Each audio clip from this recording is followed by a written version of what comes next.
வணக்கம். ரவுண்ட் 1 அதாவது TNEA engineering அட்மிஷனுடைய round 1 counselling ப்ராசஸில் tentative order, provisional order release பண்ணியாச்சு.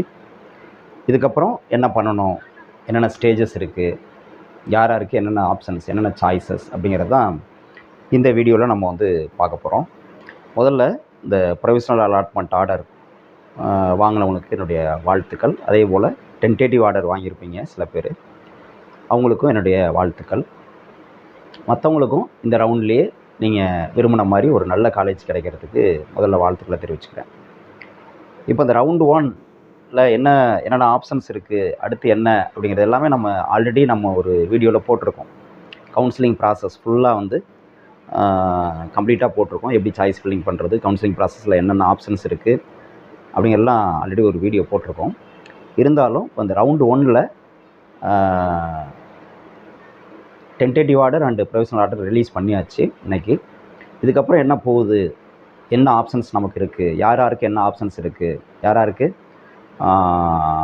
அடுத்து என்ன பண்ணணும் அப்படிங்கிறத வித் டேட் அதோட போட்டால் உங்களுக்கு ஹெல்ப்ஃபுல்லாக இருக்கும். அது மட்டும் இல்லாமல் ரவுண்ட் 2 அடுத்து ஸ்டார்ட் ஆக போகுது.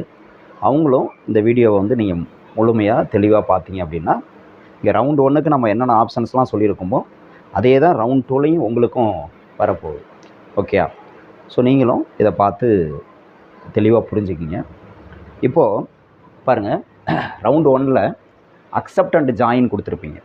அதாவது நீங்கள் விரும்பிய ஒரு காலேஜ் உங்களுக்கு கிடச்சிருக்கும். சாய்ஸ் ஃபில்லிங்கில் நீங்கள் கொடுத்த காலேஜில் உங்களுக்கு விரும்பிய காலேஜ் கிடச்சிருக்கும். அப்போ அக்செப்ட் அண்ட் ஜாயின் சூஸ் பண்ணியிருந்தீங்கன்னா உங்களுக்கு ப்ரொவிஷனல் ஆர்டர் கொடுத்துருப்பாங்க. ப்ரொவிஷனல் ஆர்டர் அது கிட்டத்தட்ட கன்ஃபார்ம்டு ஒரு ஆர்டர் தான். ஸோ அந்த ஆர்டரை நீங்கள் டவுன்லோட் பண்ணி உங்களுடைய ஒரிஜினல் சர்டிஃபிகேட்ஸ்லாம் எடுத்துக்கிட்டு ஃபீஸு ஆல்ரெடி நீங்கள் எந்த காலேஜ் ஆர்டர் வாங்கியிருக்கீங்களோ அந்த காலேஜோட ஃபீஸ் டீட்டெயில்ஸ்லாம் விசாரிச்சுருப்பீங்க. அதெல்லாம் எடுத்துக்கிட்டு நீங்கள் காலேஜுக்கே ஸ்ட்ரெயிட்டாக போகிறீங்க. காலேஜில் போய்ட்டு அட்மிஷன் போடுறீங்க. என்னைக்குள்ளே அட்மிஷன் போடணும், 30/7/2026 போடணும். இன்றைக்கி தேதி 26. ஸோ இன்னும் 4 நாள் தான்.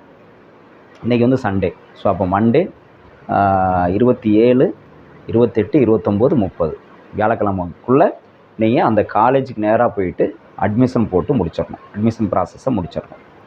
ஸோ இவங்களுக்கு ஒரே ஆப்ஷன் தான், வேறு ஆப்ஷன் கிடையாது. அடுத்தது அக்செப்ட் அண்ட் அப்வோர்டு கொடுத்துருப்பீங்க சில பேர். அதாவது உங்களுக்கு ஒரு காலேஜ் அலாட் பண்ணியிருப்பாங்க, இருந்தாலும் அந்த காலேஜில் திருப்தி இல்லை, அதுக்கும் மேலே அதாவது நீங்கள் சாய்ஸ் ஃபில்லிங்கில் 1, 2, 3, 4, 6ன்னு கொடுத்துருப்பீங்க. உதாரணத்துக்கு ஒரு 10வது காலேஜ் உங்களுக்கு இப்போ அலாட் ஆகிருக்கலாம். உங்களுக்கு அது அந்த